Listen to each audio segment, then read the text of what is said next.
Alhamdulillah, alhamdulillahi haqqa hamdih, wassalatu wassalamu ala rasulina wa habibina wa syafi'ina wa maulana Muhammadin sallallahu alaihi wasallam wa ala alihi wa ashabihi wa man tabi'ahu bi ihsanin ila yaumiddin wa ba'du. Alhamdulillah, bertemu lagi dengan saya Hudatul Firdaus di pengajian subuh ini. Semoga pengajian ini menjadi wasilah kita menggapai ridha Allah Ta'ala, karena kita mendatangi majelis-majelis ilmu yang dalam hadis Rasulullah dikatakan sebagai riyadul jannah, sebagai kebun-kebunnya surga. Di sini dalam pembukaan ini saya ingin membacakan sebuah hadis yang dituliskan oleh Imam Nawawi rahimahullah dalam kitab Riyadhis Shalihin, yang artinya kebunnya riyadun, kebunnya as-shalihin, orang-orang soleh, yaitu adalah hadis 1388 wan Abi Darda, dan dari Abu Darda. Abi Darda ini adalah kunyah dari seorang sahabat radhiyallahu anhu. Qala, dia berkata, sami'tu, aku mendengar Rasulullah sallallahu alaihi wasallam yaqulu, beliau bersabda, man salaka thariqan, barang siapa yang menempuh satu jalan, ya betagi dia mencari fihi padanya ilman, suatu ilmu, sahhalallahu lahu thariqan, sahhalallahu, Allah akan memudahkannya, lahu, baginya, thariqan, jalan, ilal jannah, ke surga. Wa innal malaikata, dan sesungguhnya malaikat-malaikat itu, latadau, sungguh akan latadau itu dekeke, apa ya bahasa Indonesia, meletakkan. Latadau sungguh akan meletakkan ajnihataha, sayap-sayapnya, li talibil ilmi, untuk para pencari ilmu, ridhon, karena dia ridho, bima yasna'u, dengan apa-apa yang dilakukan oleh talibul ilmi tersebut. Wa innal alima, dan sesungguhnya orang alim itu, la yastaghfiru, sungguh akan memintakan ampun, lahu, baginya. Siapa yang memintakan ampun? Mangfis samawati, siapa saja yang ada di langit, wa mangfil ardi, dan siapa saja yang ada di bumi, hatta, sehingga, dan juga al-khitanu fil ma'i, ikan-ikan di dalam air, wa fadlul alim,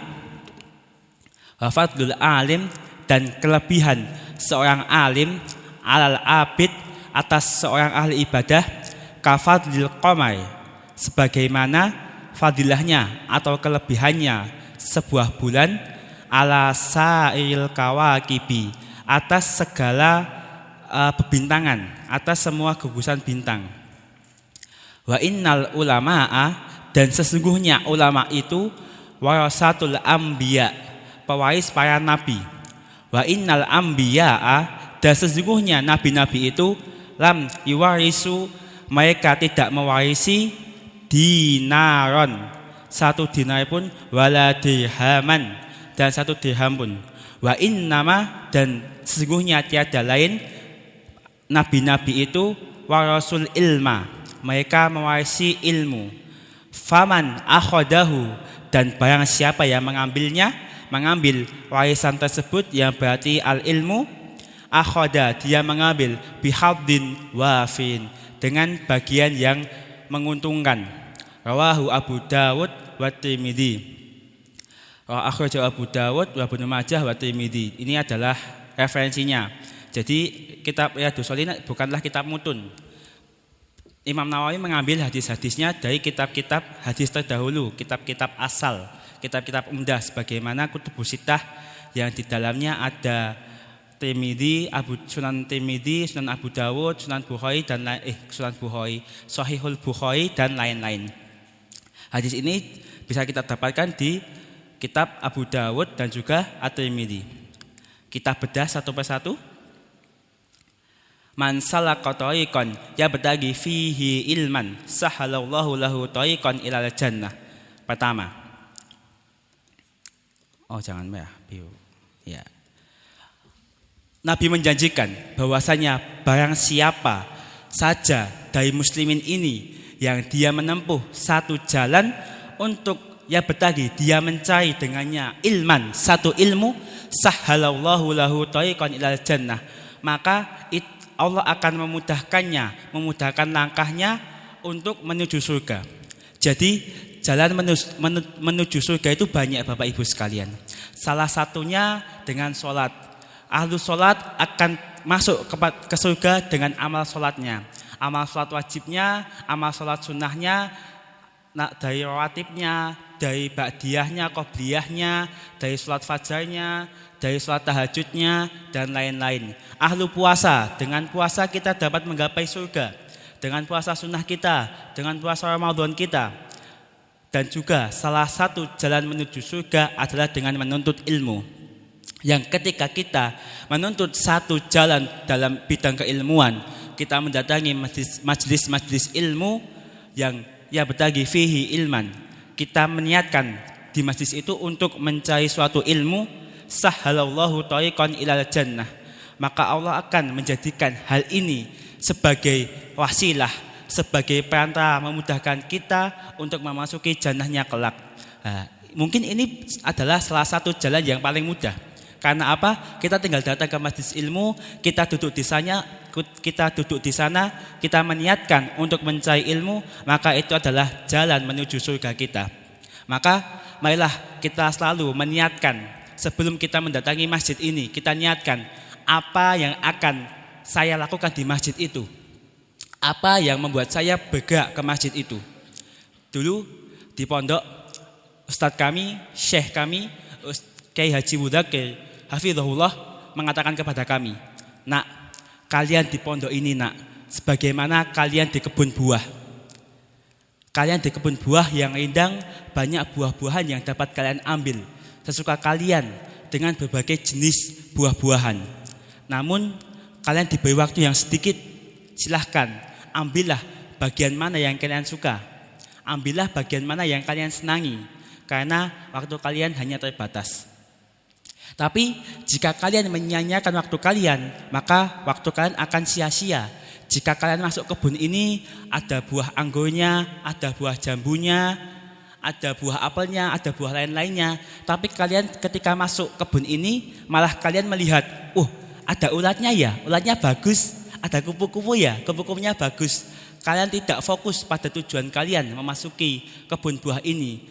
Bahkan kalian hanya melihat keindahan-keindahan yang bukan utama di situ. Namanya kebun buah, yang utama dicari adalah buah, bukan tentang ada ulat yang bagus di sana atau ada kupu-kupu yang bagus di sana ataupun ada batu-batu yang bagus di sana. Tapi kalau kita masuk kebun buah, yang utama kita cari adalah buah. Dan mungkin itu bisa kita terapkan di sini.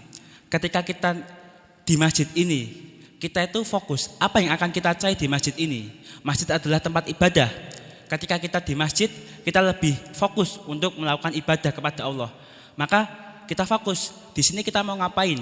Mau sholat, ataukah mau mengaji, ataukah mau saling menasihati dalam kebaikan, atau cuma mau minjem wifi di sini, ataukah cuma mau ngumpi sama teman di sini. Maka kita niatkan apa yang harus kita cari, apa yang utamanya kita dapatkan di masjid ini, kita niatkan dari rumah. Saya mau ke masjid untuk sholat. Sholat adalah tiang agama, dan sholat lebih baik kita lakukan dengan berjamaah. Maka saya berangkat ke masjid. Itu niat yang betul. Kalau kita niat, aku mau ke masjid, di rumah kuotaku habis, aku ke masjid lah, kita cari wifi. Itu mungkin bisa kita dapatkan.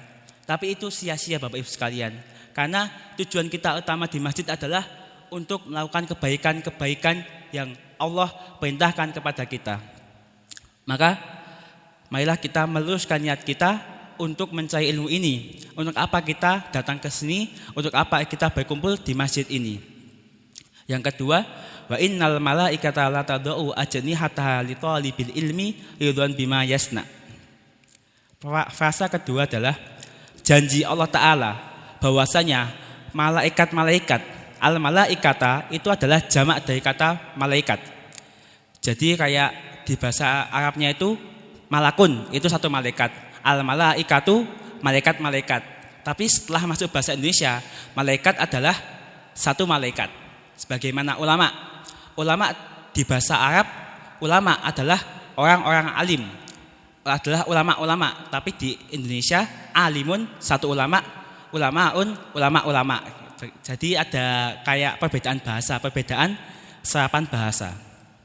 Janji dari Allah Ta'ala yang lewat lisan nabinya, janji dari Nabi Muhammad sallallahu alaihi wasallam, wa innal malaikata, sungguh malaikat-malaikat itu latadau akan meletakkan ajnihataha, sayap-sayapnya li talibil ilmi, bagi para penuntut ilmu. Malaikat-malaikat ketika kita mencari ilmu, kita rasakan ketenangan, kita rasakan as-sakinah wal waqar, ketenangan dan kenyamanan, karena malaikat-malaikat menaung-naungi kita dengan ajnihataha, dengan sayap-sayapnya. Kita tahu satu sayap malaikat Jibril saja bisa mencakup dunia bumi seluruhnya. Apalagi ini malaikat, al-malaikata, malaikat-malaikat, banyak malaikat. Kenapa malaikat itu menaung-naungi kita? Ridhon, karena dia ridho, dia suka dengan apa yang kita lakukan. Ketika kita mencari ilmu, kita niatkan ikhlas untuk menggapai ridho Allah Ta'ala, maka malaikat-malaikat akan meletakkan sayap-sayapnya karena ridho kepada kita. Kita dinaung-naungi, maka kita merasakan ketentraman, ketenangan, dan kelezatan dalam mengaji ini. Yang ketiga, wa innal alima la yastaghfiru lahu ma fis samawati wa ma fil ardi hatal khitanu fil ma'i. Dan sesungguhnya seorang alim itu sungguh akan dimintakan ampun kepadanya ketika dia tidak beristighfar kepada Allah, ketika dia tidak berzikir kepada Allah. Tapi ketika seorang alim itu la yastaghfiru lahu ma fis samawati wa ma fil ardi, sungguh akan memintakan ampun kepadanya siapa? Mangfis samawati, semua makhluk di langit, wa mangfil ardi, dan semua makhluk di bumi. Ketika kita menjadi alim, ketika kita menjadi seorang yang memiliki ilmu, maka ada sebuah janji dari Rasulullah Muhammad sallallahu alaihi wasallam bahwasanya walaupun kita saat itu tidak berzikir kepada Allah, maka tetap ada yang memintakan ampun kepada kita. Siapakah mereka? Mangfis samawati wa mangfil ardi, segala sesuatu yang ada di langit dan di bumi. Malaikat di langit berjutaan, banyak jumlahnya tidak bisa kita hitung. Di bumi pun juga banyak makhluk-makhluk Allah Ta'ala, hingga kita biasa mendengarkan banyaknya suara kodok di sawah. Itu sebagian ulama mengatakan bahwasanya kodok-kodok itu ataupun binatang-binatang lain itu sedang beristighfar kepada Allah, yusabbihuna, bertasbih kepada Allah, seperti itu. Wa fadlul alimi alal abidi kafadlil qamari ala sa'il kawakibi. Dan kelebihan al-alimi, seorang penuntut ilmu, alal abidi, atas seorang ahli ibadah, kafadlil qamari ala sa'il kawakib, sebagaimana kelebihan bulan purnama alal sa'il kawakib, atas segala bebintangan. Ketika kita melihat langit di malam 15 setiap bulan Qomayyah, ya, dalam bulan Qomayyah ini kan tanggal 19 ya. Nah, ketika kemarin tanggal 15 kita lihat di langit, kita akan melihat bulan purnama di sana.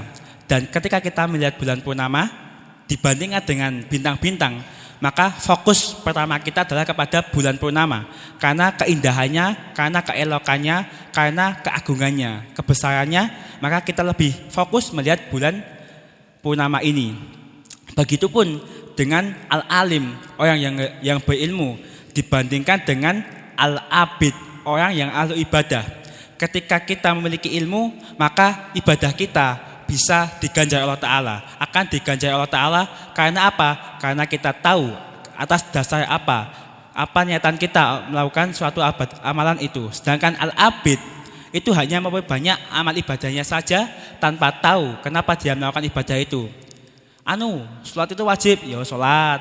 Puasa itu wajib, ya puasa. Dia tidak pernah mengisi keilmuannya dengan mengaji ilmu-ilmu Allah Ta'ala. Maka lebih mulia mana? Al-alim dan al-abid. Kalau menurut hadis ini lebih mulia al-alim, orang yang berilmu. Dengan lamanya dia menuntut ilmu, maka dia akan menjadi seorang yang alim.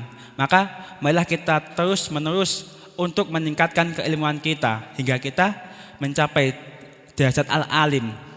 Yang tadi malaikat pun akan meletakkan sayap-sayapnya menaung-naungi kita karena ridho dengan apa yang kita perbuat, dan juga siapapun yang di langit dan di bumi akan memintakan ampun kepada kita. Ada lagi, wa innal ulama'a warasatul anbiya, dan sesungguhnya ulama-ulama itu, orang-orang berilmu itu adalah pewaris para nabi. Wa innal anbiya'a lam yuwarisu dinaran wala dirhaman wa innama warasul ilma, dan sesungguhnya nabi-nabi itu tidak meninggalkan, tidak mewariskan dirhaman, dinaron 1% dinar pun ataupun 1% dirham pun, tapi mereka cuma meninggalkan, nabi-nabi itu meninggalkan atau mewariskan al-ilma, ilmu, karena ilmu adalah warisan para nabi. Faman akhadahu akhada bihadzin fafin, dan barang siapa yang mengambilnya, mempelajari ilmu-ilmu tersebut, maka dia telah mengambil dengan bagian yang menguntungkan. Suatu ketika setelah Nabi wafat, datanglah sahabat mulia Abu Hurairah radhiyallahu anhu ke pasar Madinah. Beliau melihat, sahabat ini melihat banyaknya manusia berlalu lalang. Mereka melakukan aktivitas di pasar. Mereka ramai, sedangkan masjid-masjid sepi. Ada namun sepi. Maka Abu Hurairah, sahabat Nabi, mengatakan, wahai manusia, apa yang kalian lakukan di pasar ini? Apakah kalian tidak ingin mengambil warisan Rasulullah Muhammad sallallahu alaihi wasallam? Maka manusia pun mengatakan, wahai Abu Hurairah, apakah benar warisan Rasulullah sedang dibagikan? Maka beliau menjawab, iya, betul. Warisan Rasulullah sedang dibagikan. Di mana dibagikannya? Di masjid.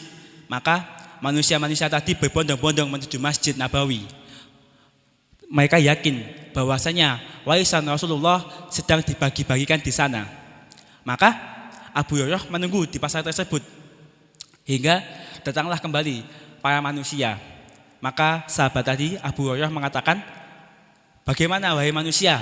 Apakah kalian telah mendapatkan warisan Nabi Muhammad sallallahu alaihi wasallam? Maka mereka mengatakan, tidak, kami tidak mendapatkan apa-apa. Tidak ada yang kami dapatkan di sana. Tidak ada yang membagi-bagikan harta di sana. Maka Abu Hurairah mengatakan, celaka kalian.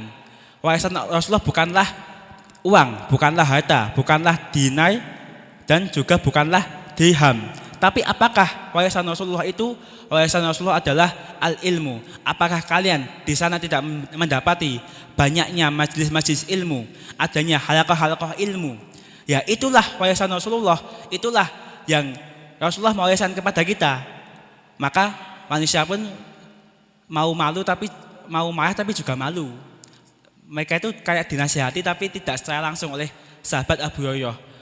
Bahwasanya Nabi itu tidak meninggalkan uang, tidak meninggalkan harta. Sebagaimana yang kita kaji beberapa hari yang lalu, Nabi saja meninggal, baju perangnya tergadaikan di tangan seorang Yahudi yang beliau gunakan untuk memenuhi kebutuhan kehidupannya karena tanggung jawabnya sebagai suami. Maka apa warisan Nabi? Yaitu adalah ilmu. Barang siapa yang ingin menggapai warisan Nabi ini, maka marilah kita giatkan di kita untuk menggapai ilmu itu, ilmu agama ini. Nabi mengatakan al-ilmu salasun. Ilmu itu ada 3. Al-Quran wa sunnah. Ada Al-Quran, yang kedua adalah hadis Nabi, as-sunnah, dan ketiga adalah ilmu mawaris, ilmu tentang al-mawaris, tentang harta peninggalan. Wa ma zada dzalika fa huwa ziyadah, dan apapun yang lebih dari itu, selain itu adalah tambahan. Maka ilmu yang wajib kita pelajari adalah 3 tadi. Ilmu Al-Quran yang alhamdulillah di sini kita mengajinya setiap pagi. Kedua adalah ilmu tentang hadis as-sunnah yang kadang-kadang di sini diadakan juga ilmu tentang kajian hadis, dan ketiga adalah al-mawais, ilmu tentang warisan, yang banyak muslimin sekarang sudah melupakan hal itu atau tidak memahami hal itu. Seperti itu. Selesai pada hadis ini, semoga dengan pembawaan hadis ini kita bisa lebih giat lagi untuk menuntut ilmu. Yang kita tahu bahwasanya ilmu yang pertama, bahwasanya ilmu adalah jalan yang memudahkan kita untuk masuk ke dalam surga. Yang kedua, bahwasanya malaikat itu ridho kepada kita hingga meletakkan sayap-sayapnya kepada kita, menaungi kita. Yang ketiga, kelebihan seorang alim ilmu adalah kita akan dimintakan ampun siapa saja yang ada di langit dan siapa saja yang ada di bumi. Hatal khitan, hingga hitan, ikan-ikan yang ada di lautan. Dan kita tidak pernah menghitung berapa banyak ikan-ikan di lautan. Wafadul alim ka'abid, dan juga sebagaimana kita tahu kelebihan seorang alim atas seorang abid itu sebagaimana kelebihannya bulan di antara bintang-bintang. Dan ulama, orang-orang berilmu itu adalah pewaris para nabi, karena para nabi tidak mewariskan dinar wala dirham, tapi nabi hanya mewariskan al-ilmu, yang dengannya kita telah mengambil bihadin wafin, dengan bagian yang menguntungkan, karena dengan ilmu bisa menuntun kita menggapai ridha Allah Ta'ala, yang dengan ridhonya kelak insya Allah Allah akan memasukkan kita ke dalam surganya Allah Ta'ala, yang di dalamnya ada nikmat-nikmat yang sangat banyak. Yang Nabi mengatakan bahwasanya surga itu ma'ala ainun ra'at wala udunun sami'at wala khatara ala qalbi basyarin. Keindahan, kemuliaan surga, keindahan surga, kenyamanan surga itu walaupun di Al-Qur'an telah dijelaskan, maka ma'ala ainun ra'at, tidak bisa untuk, tidak ada mata yang pernah melihatnya, wala udunun sami'at, dan tidak ada juga telinga yang pernah mendengar sejukannya, kemuliaannya, nikmat-nikmat di dalamnya, wala khatara ala qalbi basyarin, dan tidak pernah terbayangkan oleh hati-hati manusia. Iya, di Al-Qur'an dijelaskan, tapi itu tidak secara spesifik, cuma sebagaimana yang dapat kita tangkap dengan otak kita. Maka apa yang sebenarnya terjadi itu lebih baik dan lebih bagus lagi daripada apa yang dapat kita bayangkan. Apa yang dapat kita lihat di dunia ini tidak lebih bagus, kalah daripada apa yang akan kita lihat besok di surga kelak. Apa yang kita dengar di dunia ini tidaklah bagus, tidaklah ada artinya dibandingkan dengan apa yang akan kita dengar di surga kelak. Maka marilah kita memompa semangat kita, mengistiqomahi amalan ini, belajar mengaji setiap pagi, dan menjadikan itu sebagai amal utama kita. Salah satu amal utama kita untuk menggapai ridha Allah Ta'ala. Jadilah kita thalibul ilmu, pencari ilmu. Karena ulama mengatakan thalibul ilmi minal mahdi ilal lahdi. Pencari ilmu itu dari gendongan, dari masa kita buayan, dari masa kecil kita hingga kelak ilal lahdi, sampai kita masuk ke liang lahat. Maka marilah di bulan Ramadan ini, selagi masih bulan Ramadan, kita tingkatkan amal ibadah kita, salah satunya dengan menuntut ilmu. Yang harus kita garis bawahi dulu, sebelum kita menuntut ilmu, kita membenarkan niat kita dulu. Untuk apa kita datang di masjid ini, untuk apa kita menuntut ilmu di sini. Mungkin cukup sekian yang dapat saya sampaikan. Ini masih ada tafsir yang kemarin, insya Allah kita lanjutkan pada pertemuan selanjutnya. Kalau bisa, kalau tidak ya insya Allah kita ganti ke pembahasan yang lainnya. Saya mohon maaf jika ada salah kata, salah ucap. Rabbana taqabbal minna innaka antas samiul alim wa tub alaina innaka antat tawwabur rahim walhamdulillahi rabbil alamin. Wassalamualaikum warahmatullahi wabarakatuh.